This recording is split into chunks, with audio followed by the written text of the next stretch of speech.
Ang inyong munting bubuwit ay natutuwa sa nababalitang pag-iibigan nina Vico Soto at Atasha Mulach.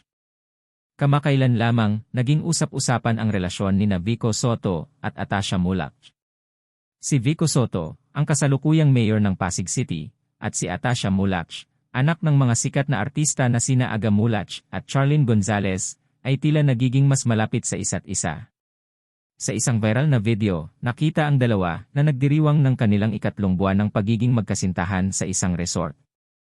Maraming netizens ang natuwa at nagbigay ng kanilang suporta sa bagong tambalan. Ayon sa mga malalapit sa kanila, parehong masaya at inspirado ang dalawa sa kanilang relasyon. Bukod sa kanilang personal na buhay, parehong abala sina Vico at Atasha sa kanilang mga karera.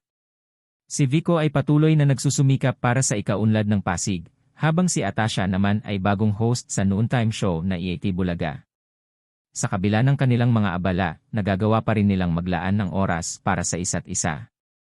Maraming tagahanga ang umaasa na magtatagal ang kanilang relasyon at patuloy na susuportahan ang kanilang mga adhikain sa buhay.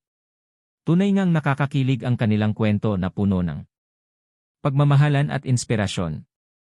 Thanks for watching. Thanks for subscribing, sharing and to your comments.